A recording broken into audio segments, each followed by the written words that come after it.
बुटवल नेपाल में स्थित यह प्राकृतिक झरना जो ना जाने कितने अभिशापों से भरा है, क्योंकि जो भी यहाँ जाता है उनको नहाने से मना किया जाता है, सिर्फ दीदार किया जाता है। ऐसी क्या कथा है, क्या इतिहास है, आइए जानते हैं इस अभिशापित झरने के बारे में, जिसे भूत खोला झरना कहा जाता है।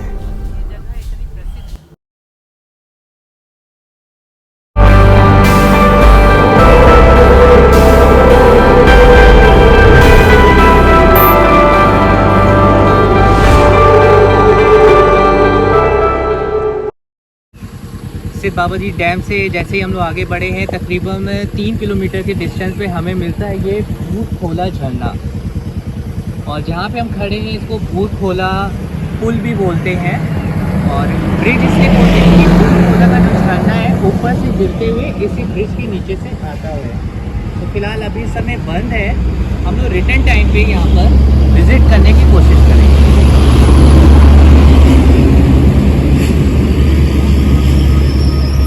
लोग जा रहे हैं भूत खोला झरना।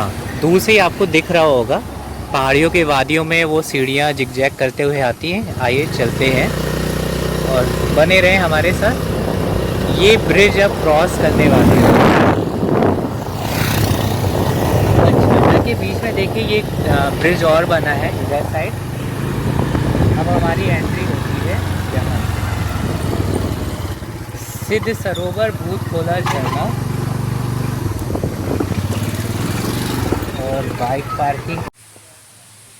नमस्कार, भूत खोला में हम लोगों ने यहाँ पर प्रवेश ले लिया है। प्रवेश लेने से पहले आपको यहाँ पर टिकट लेनी होती है, टिकट के बाद आप देन यहाँ प्रवेश कर सकते हैं। भूत खोला का जो मार्ग है ये सामने आप देख सकते हैं, ये मार्ग बाएं हाथ साइड को जाता है टोहर को, और ये जो मार्ग जाता है पोखरा रानी महल को। तो फिलहाल अब हम चलते हैं अंदर।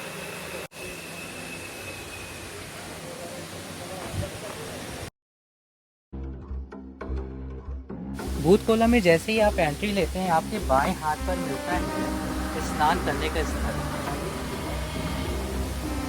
स्नान गुहाने के स्थल।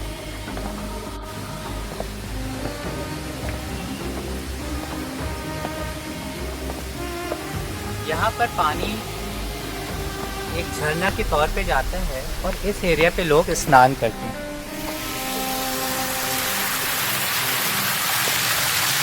यह स्थल ज़्यादा गहरा नहीं है, इसलिए यहाँ पर स्नान कर सकते हैं, परंतु ऊपर जो है वहाँ पे आप स्नान नहीं कर सकते हैं। आइए चलते हैं, आपको ब्रिज पर ले चलते हैं और वहाँ से आपको दृश्य दिखाते हैं।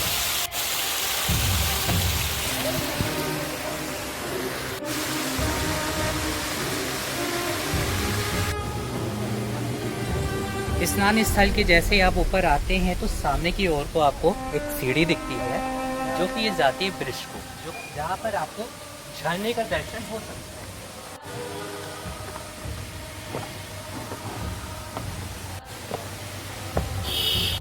है। प्यारा सा दृश्य झरने का।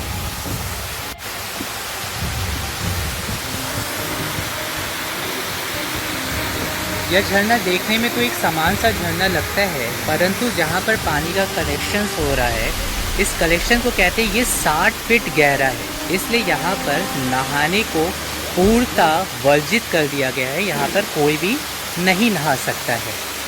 भूत खोला की कुछ मान्यताएं हैं। आखिर ये जगह इतनी प्रसिद्ध क्यों हुई? यहाँ के मानने वालों में से लोगों का कहना है कि प्राचीन समय में भगवान शिव माता पार्वती के संग और अपने पुत्र गणेश जी के संग यहाँ पर आए थे और उन्होंने यहाँ पर स्नान किया था। तब से इस जगह पर इसका नाम भूत खोला हुआ और ये प्रसिद्ध हो गया। लेकिन भूत शब्द आता है तो आप जैसा कि जानते हैं प्रभु महादेव जो कि भूत प्रेत तो सबके भगवान हैं, ईश्वर है, तो इसलिए यहाँ के स्थानीय लोगों ने, नेपाली लोगों ने यहाँ का नाम भूत खोला रख दिया। यह जो आप ब्रिज देख रहे हैं ये पूर्णतः लकड़ी का बना हुआ है। यहाँ तक कि नीचे भी आप देखें ये पूर्णतः लकड़ी का बना हुआ है। कुछ मान्यताएं ऐसी भी हैं जिनका कहना कुछ लोगों का कहना है कि यहाँ पर मृत्यु का भय है। मृत्यु का भय ऐसा माना जाता है कि कुछ लोग, 2 लोग आए थे और उन्होंने किसी वानर को यहाँ पर घायल अवस्था में देखा जो कि पानी में था, और वो लोग बचाने के लिए इससे पानी में झरने पर उतरे, परंतु ना तो वो वानर बच सका और वो दोनों आदमी भी गायब हो गए। तो ऐसा माना जाता है कि ये भूत वाली प्रचलन चली आ रही है, परंतु हमें नहीं पता कि सत्य क्या है। लेकिन मैंने जो अपनी आंखों से देखा है वो यहाँ का रमणीय दृश्य देखा है, वो रियल में बहुत ही बेहद खूबसूरत है। और ऐसे झूठी और मान्यताओं पे आप ज़्यादा विश्वास ना करें। मन को सुकून देने के लिए आप यहाँ आए। यहाँ से ठंडी ठंडी जो हवा आती है वो मन को बहुत शांति देती है और पॉजिटिव रखती है। तो जब भी आप बुटवल से पोखरा की ओर जाते हैं तो आप चाहे नेपाली हों, नेपाल से बिलोंग करते हों, भारत से बिलोंग या किसी भी कंट्री से बिलोंग करते हों, प्लीज़ एक बार यहाँ आए और यहाँ के दृश्य को, अपने अनुभव को साझा करें और अच्छे से। जैसे कि हमारे सनातन में सबसे पहले अगर पूजा आराधना की जाती है तो भगवान गणेश को याद करके की जाती है। तो वैसे ही जैसे भी हम लोग भूत खोला में पहली सीढ़ी ऊपर चढ़े हैं तो हमें दर्शन होते हैं शिव जी और माता पार्वती जी के पुत्र गणेश जी से।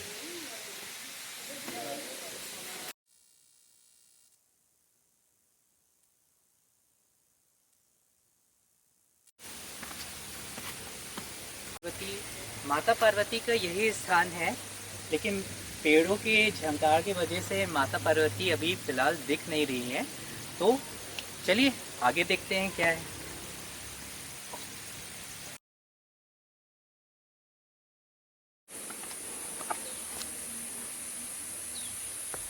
ये बेले जब हम सबसे ऊपर आए तो कहते हैं कि पिता परमेश्वर हमेशा हम सबके ऊपर आशीर्वाद बनाए रहते हैं।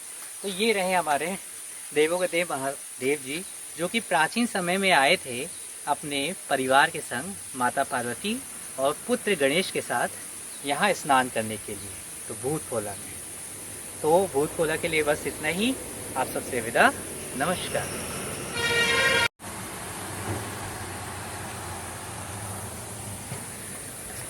हेलो साथीहरू, अहिले हामीहरू तानसेनबाट फर्केपछि, तानसेन भनौँ भने पाल्पाको रानीमोबाट फर्केपछि अहिले हामीहरू अब भूत खोलामा पसेछौँ। भूत खोला भनेको पनि एकदम रमणीय प्लेस छ र बहुत शान्ति छ यो ठाउँमा। नयाँ मान्छेलाई यदि घुम्न छ यो ठाउँ आउन सक्छ। यसको खास विशेषता के हो भनेर के छ भने, अब पहिला प्राचीन समयमा भगवान शिव र उनको श्रीमती पार्वती र छोरा गणेशसँग आएर यो ठाउँमा नुहाएको ठाउँ हो।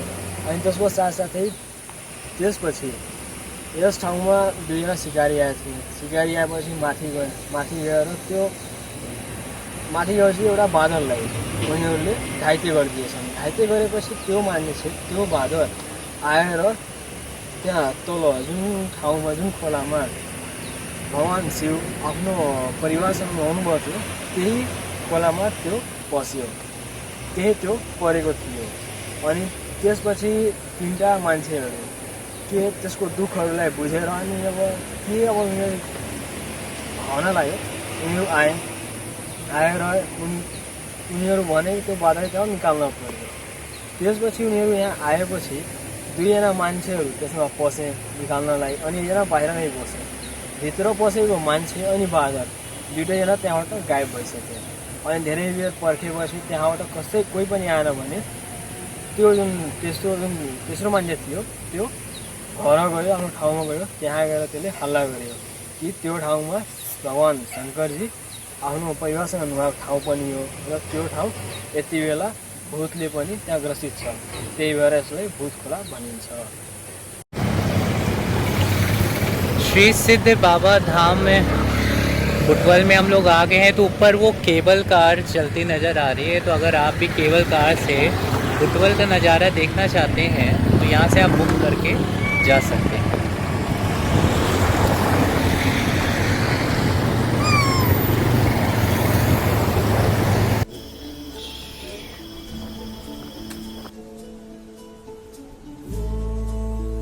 फिलहाल हम लोग रिटर्न हो चुके हैं रानी महल से, और जब हम लोग आ रहे थे रास्ते में हम लोग को बुटवल हिल पर ये दिखा लुम्बिनी केबल कार। ये लुम्बिनी केबल कार बुटवल के पहाड़ से माँ कामाख्या जो कि पाल्पा में स्थित है वहाँ जाती है। उस पार पे आपको साइकिलिंग, एयर साइकिलिंग एंड बहुत से ऐसे एडवेंचर चीज़ें देखने को मिलती हैं। तो आइए चलते हैं।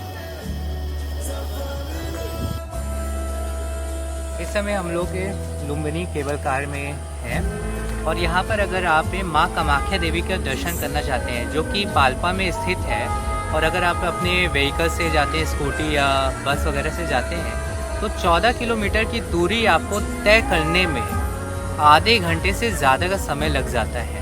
लेकिन आप वही केबल कार के थ्रू आप जाते हैं तो मात्र 10 मिनट में आप पहुंच जाएंगे माँ कामाख्या देवी के मंदिर। और रही बात यहाँ की फ़ीस की, अगर आप इंडियन हैं तो आपको 750 रुपीज़ अप एंड डाउन दोनों का देना होगा। यदि आप यहाँ के लोकल बाशिंदे हैं यानी बुटवल नेपाल के हैं तब आपको इस पर 50% का डिस्काउंट मिलता है। सभी डिस्काउंट अलग अलग हैं, स्टूडेंट को 40% है, सीनियर सिटीज़न को 50% है, ऐसे अलग अलग हैं, इनके रेट लिस्ट लगे हैं। आप फिर यहाँ पर आएँ और ये देखिए बुटवल की खूबसूरत वादियाँ। ये सारे के सारे आपको जितने भी पहाड़ दिख रहे हैं ये बुटवल के हैं। देखिए यहाँ पे लेयर वाला काम बहुत चलता है। ये फर्स्ट लेयर का पहाड़ ये है, सेकंड वो हो गया, थर्ड वो हो गया, फोर्थ वो हो गया, फिफ्थ, टोटल यहाँ पे 5 लेयर के हमें बुटवल के हसीन वादियाँ यानी पहाड़ देखने को मिल रहे हैं। और उसके जस्ट बाद आप देख रहे हैं बिल्डिंग्स ही बिल्डिंग्स यानी बुटवल शहर का एक छोटा सा नज़ारा।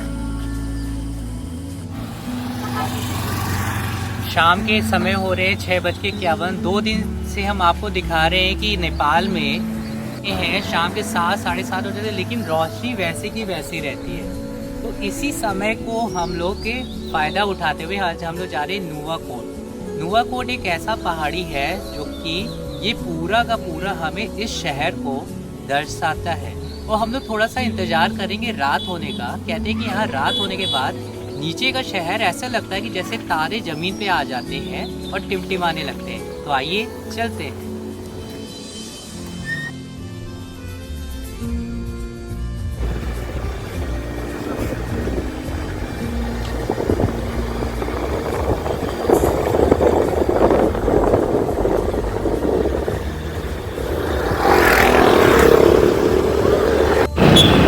उहाँहरूले हेर्न सक्नुहुन्छ हामी आएको 2 जना, तर अहिले हामी भएको छौँ 4 जना। सायद हामीहरूको राम्रो व्यवहारले होला 2 जना दाइहरू बढ्नुभएको। आउँछु तपाईँहरूले। नमस्कार। नुवाकोट के लिए हम लोगों ने चढ़ाई की और ये 7 बज गए थे और हम लोग को लगा कि हम लोग बहुत जल्दी यहाँ पर आ जाएंगे, लेकिन नुवाकोट की चढ़ाई ही टोटल 8 किलोमीटर की है। और उसकी चढ़ाई जिग जैग रास्ते बहुत हैं और कभी कभी तो आपको 80 डिग्री का खड़ी चढ़ाई मिलती है और कभी कभार 50 डिग्री का डायरेक्ट नीचे ढलान है। तो हम लोग बहुत केयरफुल होते हुए आए हैं क्योंकि रास्ते बड़े नैरो हैं, तो ध्यान देते हुए आप देख सकते हैं इस समय ये बुटवल का पूरा एरिया जो कि एकदम कहते हैं ना तारे ज़मीन पर, तो रियल में यहाँ तारे एकदम ज़मीन पर हैं। और आइए कुछ रास्ते आपको दिखाते हैं। ये जो आपको ऑरेंज कलर का जो वे दिख रहा है ये हाईवे है जो कि बुटवल को बैरावा से जोड़ता है, और साथ ही साथ ये आपको सिद्ध बाबा मंदिर एंड आगे के रास्तों से कनेक्ट करता है। और हम लोग की पूरी बैटरी डिस्चार्ज है, मोबाइल में फ्लैश लाइट ऑन नहीं हो रहा है, लेकिन इसमें हमारे कुछ भैया लोग हैं जो कि उन्होंने हमारी हेल्प की है। तो मैं भैया को बोलूँगा प्लीज़ आप इधर आएँ।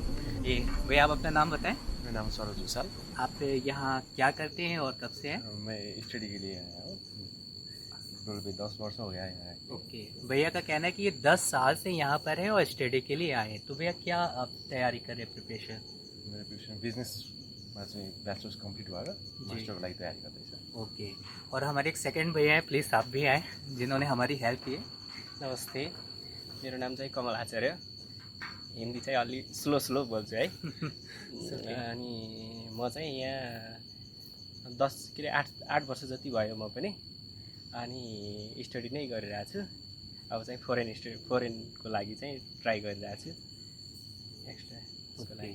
और मेरे जो एस मैन है यानी सहयोगी जी मिस्टर कृष्णा से मैं उनको भी चाहता हूँ कि प्लीज़ इसके बारे में वो नेपाली भाषा में बताएं। प्लीज़। तो कृष्णा जी बताइए, ये बुटवल के बारे में, ये जो रात में तारे जैसे टिमटिमा रहे हैं, तो ये रास्ते कहाँ से कहाँ को जोड़ते हैं? ये रास्ते मतलब पाल्पा, मतलब ये नेपाल के सबसे बड़े हाईवे हैं। यो नेपालको सबभन्दा ठुलो हाईवे हो। अनि यो हाईवे महेन्द्र हाईवे भनिन्छ यसलाई। अनि तपाईँ हेर्न सक्नुहुन्छ अहिले हामी नुवाकोटमा छौँ। अनि बुटवल पुरा बुटवल देखिएछ। बस यहाँ। ओके। आज के लिए हमारी यात्रा यहीं पे समाप्त होती है और हम लोग को अभी निकलना पड़ेगा क्योंकि रास्ते बहुत जिगजैग है। मैंने पहले भी इसके बारे में चर्चा की है। तो आज नेपाल का ये 5 डे हमारा कंप्लीट होता है।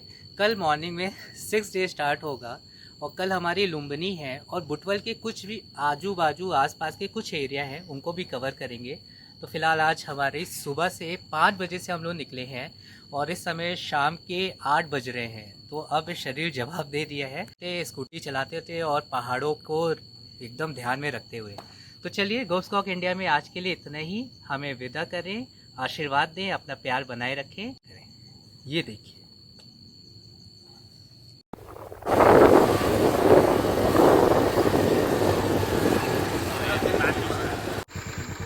नुआकोट का व्यू इतना प्यारा था कि हम लोग सोचे थे कि जल्दी रिटर्न होंगे, बट हो गई है रात। लेकिन अगर आपको लगता है कि एक्चुअली रास्ते तो खतरनाक हैं, अगर आपको लगता है कि आप रात में रिटर्न नहीं होना चाहते तो आप बैक साइड देखेंगे, ऐसे बहुत से कॉटेज हैं, बहुत से होटल हैं जो कि एकदम किफ़ायती दाम में आपको रात में स्टे कर सकेंगे। इसकी स्टार्टिंग 300 टू 500 700 अकॉर्डिंग टू 1000 तक जाता है। तो आप बैक साइड देखेंगे, ये जितने भी कॉटेज और होटल्स हैं आप अफोर्डेड प्राइस में यहाँ पर स्टे कर सकते हैं।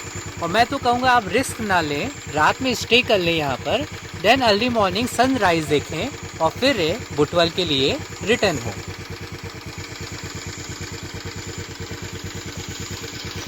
से हम लोग जब स्टार्ट किए रिटर्न के लिए तो अप्रॉक्स से 8:35 समथिंग हो रहा था। आते आते हम लोग को 9 बज गए हैं।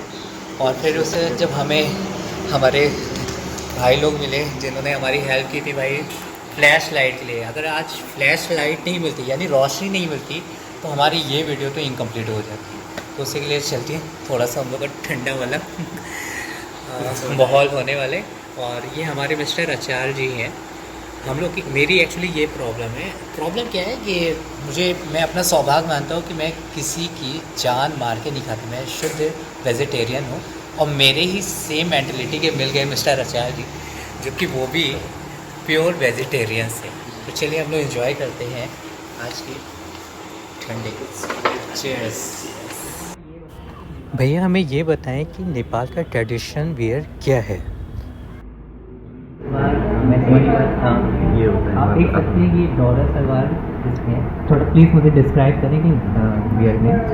जो नेपाली पोशाक बोलते हैं इसको, ये नेपाल के टोपी है, ये ढाका टोपी बोलते हैं इसको। ये दौरा है, भीतर कोट के अंदर जो है ना उसको दौरा बोलते हैं। ये तल की सुरबाल है, ये नेपाल में ही उत्पादन होते हैं इसके। नेपाल ज़्यादातर नेपाली पोशाक प्योर। सरोज जी ये बताइए, मैं पिछले 5 दिनों से नेपाल में हूँ और मैं यहाँ पर देख रहा हूँ कि जो नेपाल के ट्रेडिशनल वियर हैं या कल्चर है वो धीरे धीरे मुझे ख़त्म होते जा रहे हैं। मुझे दिख नहीं रहे कोई ऐसा ट्रेडिशनल वियर पहनता नहीं है। तो ऐसा क्यों है? मोबाइल पे बिजी रहते हैं, मोबाइल में तरह तरह के ड्रेसेस देखते हैं, रील्स बनाते हैं, इसलिए वो होता है। कभी कभार हाम्रो नेशनल डे भी होता है, नेशनल डे में नेशनल पोशाक लगा के शादी वगैरह होते हैं, नेपाली पोशाक उसके लिए कुछ स्पेशल डेज में वेयर करते हैं। लेकिन ज़्यादातर normal day to day life में से डेली लाइफ उसको छोड़कर जो आसानी होती है, आपको कंफर्टेबल होता है, जैसे वो ड्रेस पहनते हैं। नेपाली पोशाक ज़्यादातर एक्सपेंसिव ही होता है इन कंपैरिजन। बाहर से जो कपड़े आएंगे, इवन इंडिया चाइना से जो कपड़े आएंगे वो अलग चीपेस्ट है। यहाँ जो यही मैन्युफैक्चर होता है ना नेपाली कपड़े, यही मैन्युफैक्चर होता है, ज़्यादातर वो एक्सपेन्सिभ हो। यहाँ ठुलो फ्याक्ट्रीहरू इन्डस्ट्रीहरू त्यस्तो डेभलप भएको छैन। सानो हुँदा अलिकति एक्सपेन्सिभ हुनु बढी था, लेबर चार्जहरू बढी हुन्छ। अनि त्यो उसलाई एफोर्डेबल हाम्रो इन्कम लेभल अनुसार चाहिँ एभरेज अलिक एफोर्डेबल नभएर अनि बाहिरबाट आएको कपडा अलिक चिपेस्ट हुने क्वालिटी लेस होस् तर चिपेस्ट हुन्छ अलिक त्यो अनि त्यसलाई वेयर गर्न सजिलो हुन्छ कम्फर्टेबल हुन्छ त्यो कारण जैसे कि मिस्टर सरोज जी ने बताया कि यहाँ के जो भी ट्रेडिशनल वियरिंग है उनको यूज़ किया जाता है, पहना जाता है, बट वो किसी स्पेशल इवेंट occasion पर, कोई ओकेज़न हो या स्पेशल इवेंट हो, शादी वगैरह हो, हाँ मैरिज वगैरह है, देन उसका यूज़ किया जाता है। और थोड़ा सा एक डिसएडवांटेज ये नज़र आ रहा है कि इनका कहना है कि आजकल लोग मॉडर्न हो रहे हैं, जैसे कि जितने भी लोग सोशल मीडिया पे जा रहे हैं वो एक दूसरे को देखते हैं, उनके कल्चर पे ढल जाते हैं। ठीक है, दूसरे के कल्चर में ढलना बहुत ज़्यादा सही तो मुझे नहीं लगता है फिलहाल, लेकिन अपने कल्चर को भूलना नहीं चाहिए। हम भारत से हैं और हम नेपाल के जब यहाँ ट्रेडिशनल वियर को जब आपके रील के थ्रू या आपके सोशल मीडिया के थ्रू जब हम खुद देखते हैं तो हम खुद अट्रैक्ट होते हैं एक नेपाल की तरह। फ़िलहाल मेरी तो रिक्वेस्ट यही रहेगी। और थोड़ा सा मुझे एक ये भी लगा कि यहाँ के जितने भी फैक्ट्रीज हैं, लोकल फैक्ट्रीज हैं, उनकी जो भी मैन्युफैक्चरिंग है उसके प्राइस थोड़े हाई जाते हैं, जिसकी वजह से लोग तो भी धीरे धीरे करके पीछे होते जा रहे हैं अपने ट्रेडिशनल वियर को अपनाने में। तो फिलहाल जो भी मेरे वीडियोस देख रहे हैं, मेरी उनसे रिक्वेस्ट है, खासतौर से नेपाल के मैन्युफैक्चरर से मेरी रिक्वेस्ट है कि आप उन चीज़ों की जो कॉस्ट है उसको थोड़ा सा कम करें, प्राइस को कम करिए, और आपके जो नेपाल का इतना प्यारा ट्रेडिशनल वियर है और प्लीज़ आप उसको अपनाएं, उसको पहने और नेपाल का प्यार बनाए रखें। तो आज के लिए इतना ही, नमस्कार।